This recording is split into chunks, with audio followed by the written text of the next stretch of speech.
Monday, September 16th, 2019. Sorry, we're a minute late. I sent Larry I made a typing mistake in sending him the link. So he's here now. So take it away. All right, folks. Hello, it's Monday. I'm pretty sick today, so if I can't go the whole way, you'll have to forgive me. Anyway, news of the day.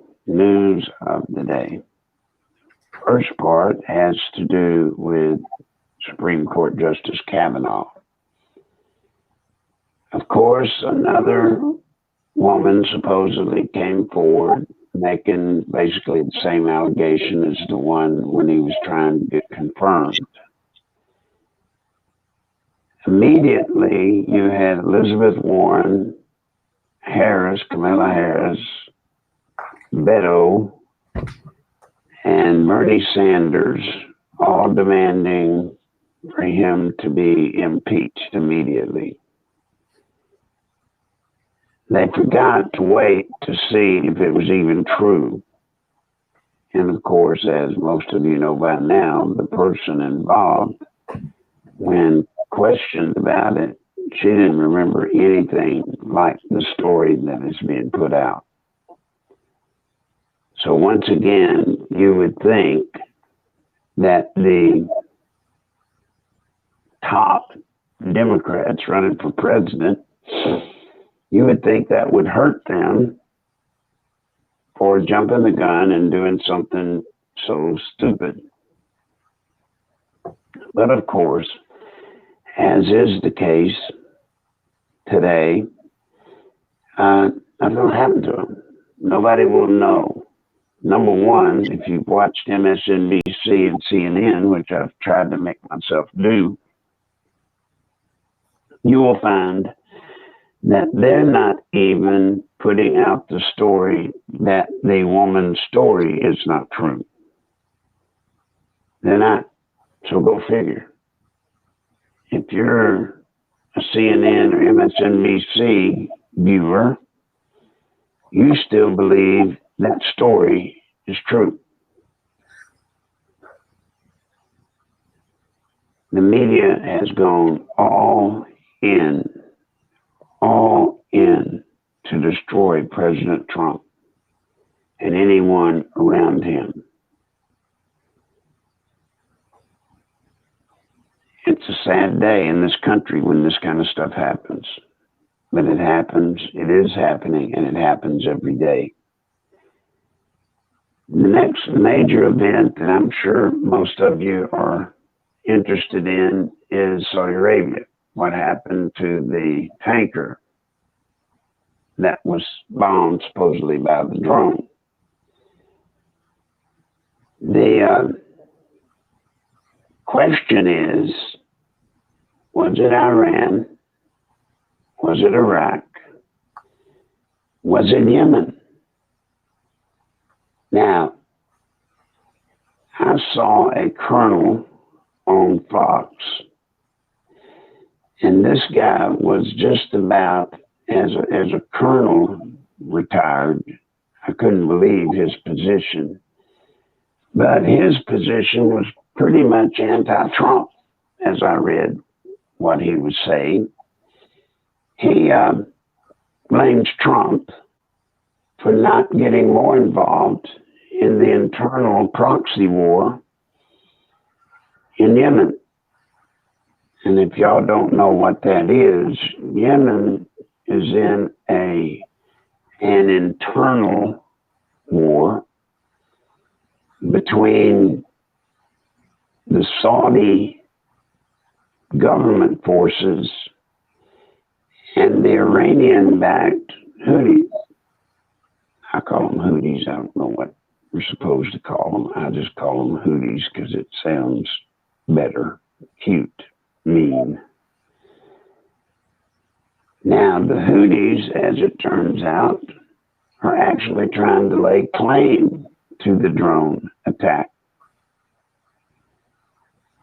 And why would they do that? Anybody know why the Houthis a small faction backed by Iran would jump out there and try to take credit for such an attack, when possibly by them taking credit, Saudi Arabia could get mad and literally punish them big time, blow them out of the country. So why would they? Well, part of it is what this whole drone bombing in Saudi Arabia is all about. I'm going to tell y'all what I think. Now, this is hypothetical. This is my opinion. You got it, guys? My opinion. But I think you're going to find, as time passes, that it may be closer to the truth than even I believe. But you see, China is trying to apply pressure on President Trump any and everywhere it can. It is China's obligation to force President Trump to drop these high tariffs that he's implementing, to try to force them to an agreement, a trade agreement, fast. And as I've told y'all before, the reason he's trying to make them do it fast is because China's economy is in trouble. China wants to drag the trade agreement out until after the election 2020, so that they believe they'll get another president in there, one that will be a Democrat, that will be for going back to status quo that we've had for years and years and years, which is basically raping America. That's what they want. And all they got to do, they believe, is buy time until the election in 2020. On the other hand, President Trump has to raise the tariffs high enough, get them up high enough, fast enough, that their economy cannot hold on that long. And that's what he's doing. So China is faced with what can they do to stop Trump. Number one, to make sure he doesn't get reelected again, but also to put pressure on him to back off then. Now, I'll tell y'all that story so that maybe you'll see where I'm coming from. So I can see where China would profit greatly if they could drag us into a conflict with Iran prematurely.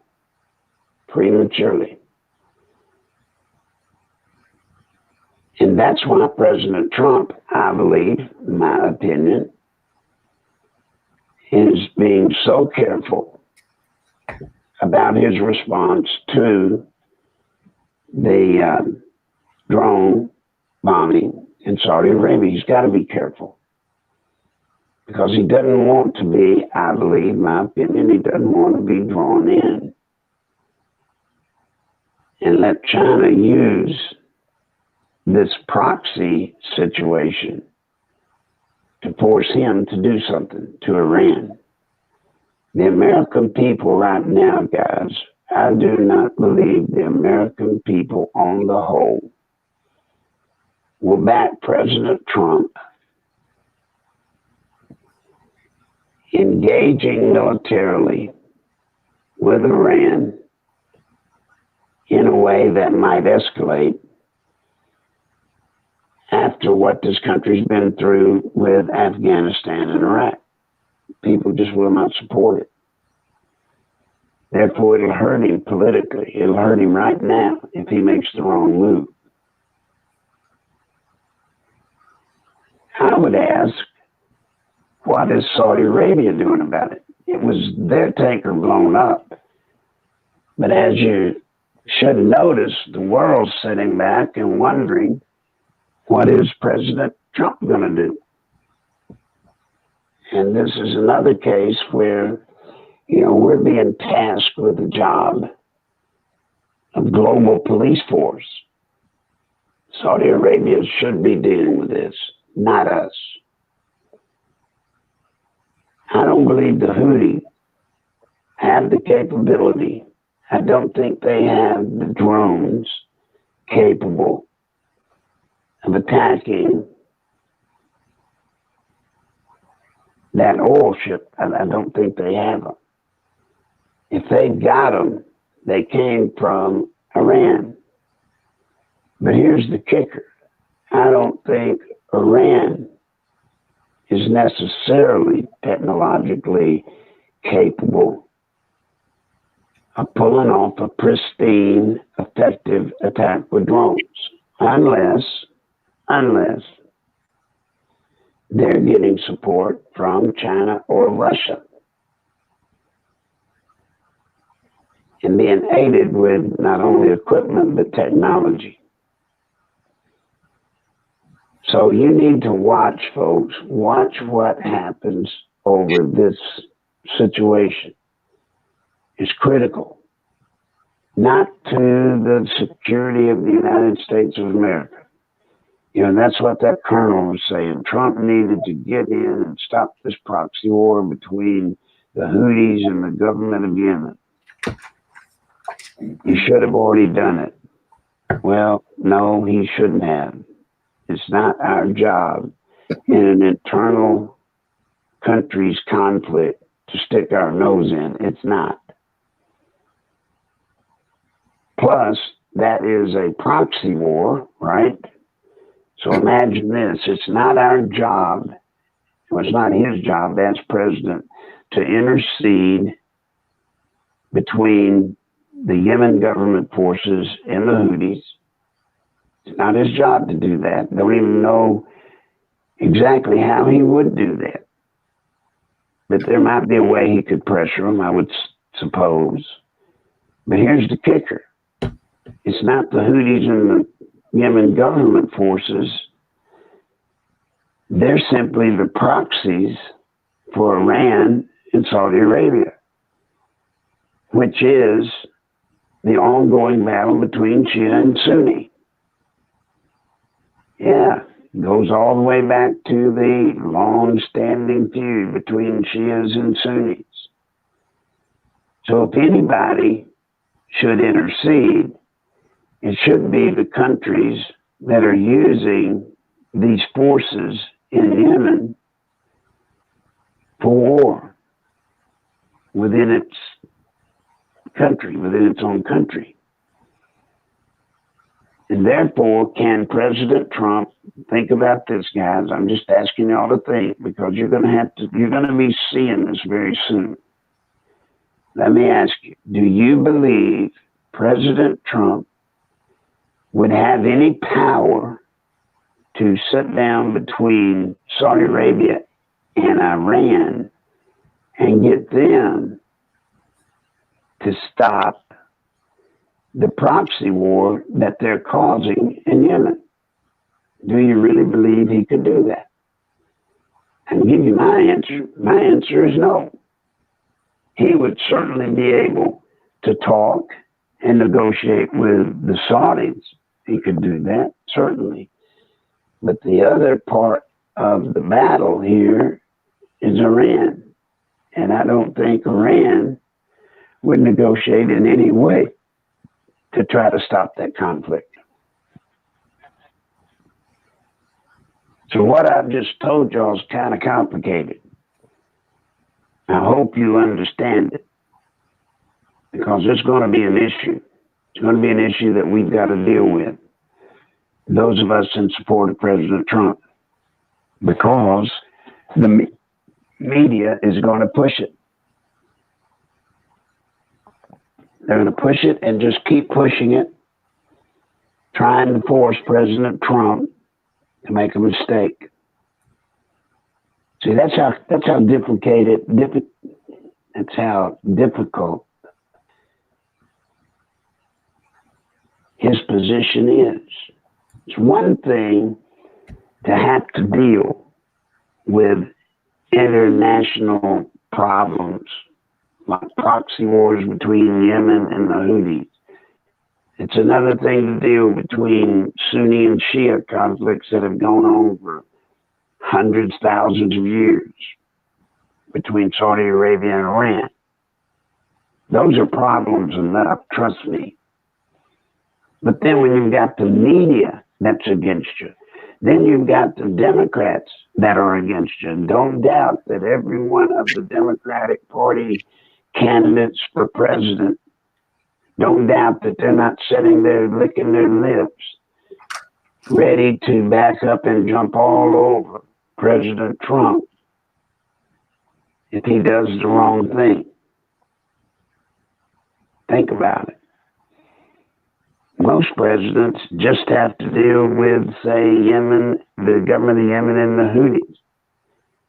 But he has to deal with the government of Yemen and the Houthis, plus their surrogates, which would be Saudi Arabia and Iran, while at the same time he's got enemies right here in this country with the media and the Democrats all playing to try to force him to make the wrong decision. No presidents had to do that I know of. Certainly not in my lifetime when I was aware of politics. Nobody's had to do that. It's an untenable situation. And then here we are trying to help the man we want to be president in a presidential election cycle, when if we stand up and talk good about the president, we are considered racist or white supremacist or whatever fold you want to call us today. And then organizations like, the NRA and others that want to position themselves to stand for the issues that they believe in and strongly want to support, they're being shut up. They're being attacked. I mean, guys, this is pretty significant what's happening. We've got to stay the course. We must. Without us, this country will be lost. It will be. Now, if you've got questions, go ahead and send them in, Marilyn. If we've got any questions, get them in. We do. The first one was about, we've got a couple about Kavanaugh. The first one was, are the Democrats worried about Ruth Bader Ginsburg? And the second one was, is this just a distraction from the more important things going on? Well, it's another attempt to wound President Trump and to support the Democrats that want to go in and change the makeup of the Supreme Court. They want to hurt anyone, Mary Ellen, or question, or whoever you are. They want to hurt anyone that is in alignment with President Trump. They want to hurt him. And it's done to prove to anybody else that you don't want to come out and be in support of President Trump, or you'll get the Kavanaugh treatment. It's a very rough game that we're in today. Very rough. And then when you add to that, since President Trump has added 2 members of the Supreme Court, and it supposedly, now I'm saying supposedly because I don't necessarily agree that all of the latest conservatives that have been added to the Supreme Court are as conservatives as we were hoping they were. But because there is an edge to the conservatives on the Supreme Court. Now, all of a sudden, the Democrats think it's time we've got to remake the Supreme Court. We got to change the makeup.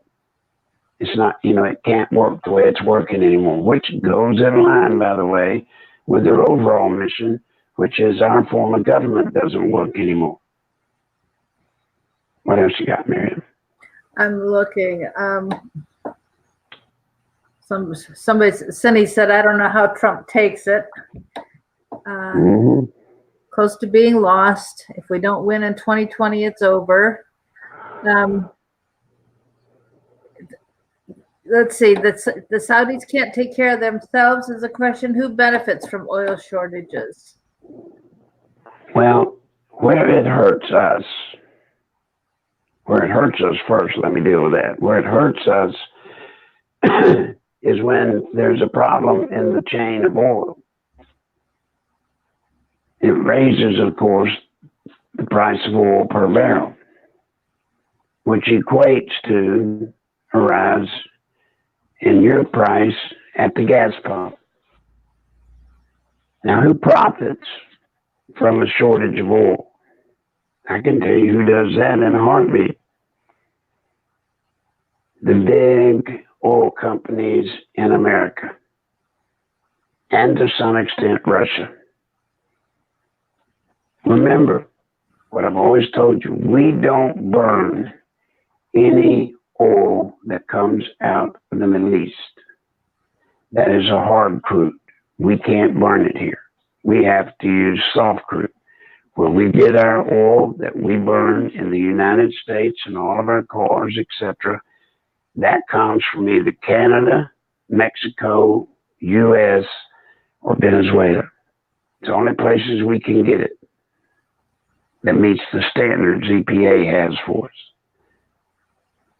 But that does not stop our oil companies, the major oil companies, from refining the hard crude to where they can sell it in Europe and in China and everywhere else that uses low grade petrol.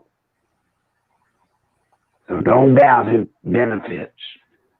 Now, it could be, I guess the line of questioning might be, well, do you think since Russia is trying to generate their oil business and get their oil economy boosted up, could they have been the ones behind the drone? Yes, they could have, but I don't think they are. I think it's China.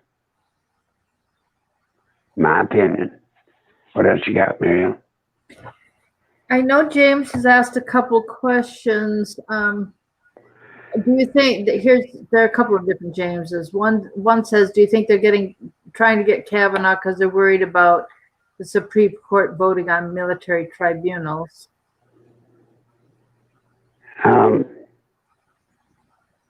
No, I don't think they're trying to get him for that reason. Okay. They just want to hurt anybody that Trump appoints. They want to show to their following, they want to show to the far left that they are constantly hurting Trump and that they're going to block Trump in his next appointment should Ginsburg decide to retire or quit or die. They're trying to make certain that no new judge, if she goes, is going to want to take that position based off how Kavanaugh was treated before and even now after he's been confirmed in his place. Pretty slick trick. But you have to have the power of the media to pull it off. And they do. What else, ma'am? Okay, I found James' question. Are the Chinese trying to start a proxy war to crash Trump's economic miracle? Yes, most definitely, James. That's what it's all about. Yes, yes, yes. Now, is it a proxy war to stop his economic miracle in this country? No. I won't say that, but it is They are doing everything they can, I'm sure anywhere they can, to try to get proxy wars going to get Trump off of this trade deal with them. They've got to stop this trade deal. If they don't, they know it hurts them significantly. And guess what? It should hurt them significantly because they've been hurting us significantly for years and years. Mary Ellen, you've got to talk for just a minute, hon. Okay. Let's see. Special counsel Mueller set up 34 people. Oh, to go to prison, mostly tax evaders. Yeah. The Mueller, what you're talking about there with the what Mueller did and the work he did, it was very unfair because certainly any of the Democrats who were going, what they were doing, none of them were being subpoenaed or prosecuted. I mean, that's the whole rigged system. Our whole judiciary is already rigged for socialism, where the people they want to get off, get off. The people they don't like that they want to get, they'll get you. And that's how things are working. That's how it works under communism. And that's really quite problematic because there's no equal justice. It's not fair. And it's sad to think that our high school and college kids have been taught that socialism is all about equality when the equality is all at the lowest common denominator for us, and it doesn't touch the elite at all. I'm back. Yeah, I'm back. we have no more questions right now. So. Well, I'm going to have to do this, folks. I need your help today, please. I'm having trouble even being able to finish the program. So it sure would be helpful if any of you could help right away.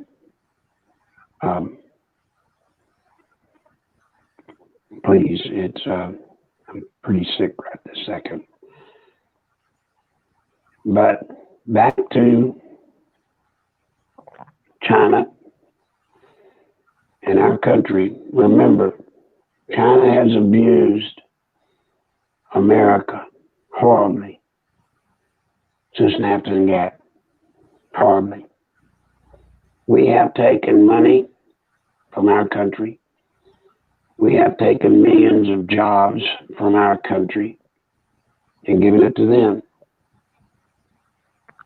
We have, through the money that they have taken from us, through the products and goods they have traded, made a fortune, we have actually funded their military.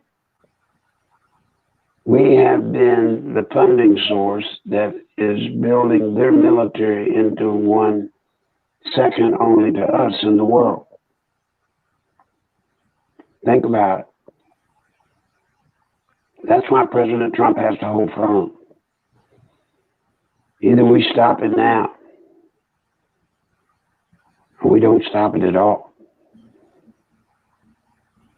So please,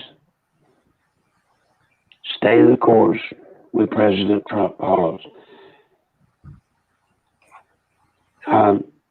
Man, I'm just too sick to go on. Yeah. I'm just too sick to carry on. Go ahead. I do need your help right away if you can, folks. I've got to ask you for help, but I've got to go now. Okay. Talk to me, Ellen, please. Thanks, Larry, for being here.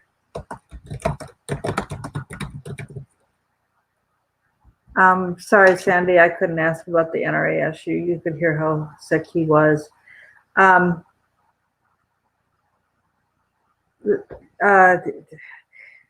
Let's see, Cindy, you were asking about Justice Roberts, and what you are suggesting is the problem is minor compared to other things. But please remember, please remember, please remember.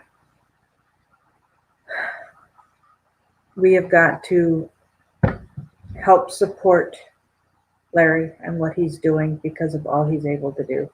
We have got to help support President Trump and help him win next year.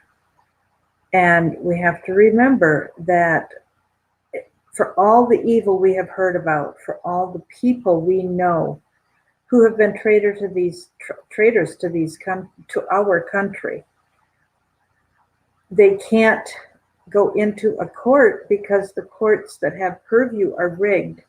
And Trump has not been able to appoint, he has appointed judges, that have purview where we need to have judges, but the Senate has sat on them and has refused to approve them. And another thing that came out this weekend to Larry's attention was that 92% of the people who could be selected for jury duty in areas that have purview where we need to have these cases, these prosecutions happen, 92% are Democrats. So if you've got all Democrats on the jury, they're going to be supporting the Democrat people, from Obama to Kerry to Biden to Comey, Hillary. I mean, the list goes on and on and on. But if you've got a Democrat jury, how can you expect them to do anything honest, even if it's as obvious as, black and white in front of them? Thank you, Sandy, for suggesting that God is going to provide for Larry. But please, please, please remember that God does his work through people. God provides through people. God doesn't wave a magic wand and things suddenly are what they need to be. God provides through people. And if you cannot help yourself, then please be praying. Please be praying that God will touch somebody's heart who can do something. Somebody had called me a little while ago, about an hour ago, 2 hours ago, and they had $5 they could send Larry. Now, I know $5 isn't going to go very far, but if there were enough of us, with 57 of us, $5 is going to get him a chunk of the way toward what he needs. So believe me, every dollar, every $5 that you donate contributes towards making less for some big donor to have to do. And like I've told you before, the good-sized donors that we've had recently both told Larry today that their credit cards will not accept another penny. They cannot do another thing more. And I don't know what's going on with Larry today, but he's not well. And I know when he starts having reactions, whether it's a reaction to the medicine or, if he's talked too much and he gets sick, then, when he gets sick, he gets violently ill. And it does create a major, major problem. So yes, P. Clayton, we are God's tools, and God needs to use us to be able to do what needs to be done for Larry. So please do whatever you can. I'm going to get off the call here and see if there's anything I can possibly add to the $5 that was suggested a little bit ago that they could send.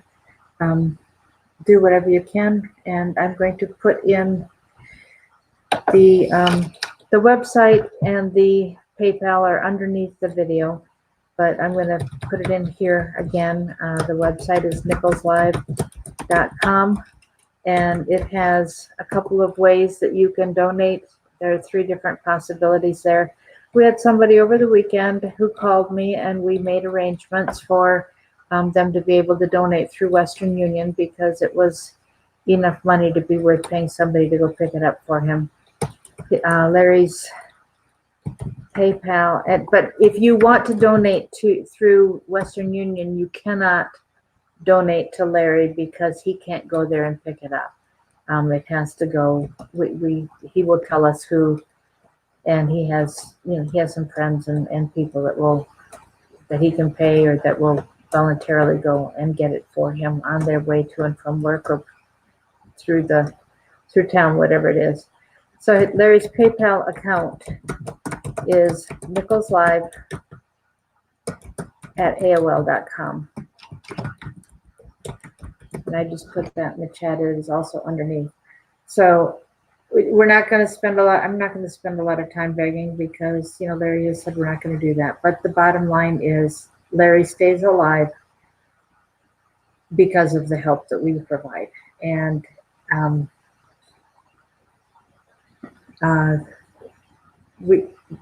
he's dependent on us. There's no other way. And he's not paid by the government for the consulting he does because he is able to do things that most people who are on government payroll cannot do because of their contracts. So do what you can, and thank you. We are going to have a conference call tonight, and I forgot to copy my cell phone number and the conference call number. They have 5s and 6s in them, and so I can't, my 5 and 6 doesn't work on my computer. So I can't type that in right now. But we will have our conference call at 8 Central, 9 Eastern, and I'm not sure what we're going to talk about tonight. We will be here tomorrow, and pray that Larry will survive and be able to be back with us. He worked a lot, despite how ill he got pretty sick over the weekend, so I'm not surprised he's having a hard time today. In spite of that, he worked very hard.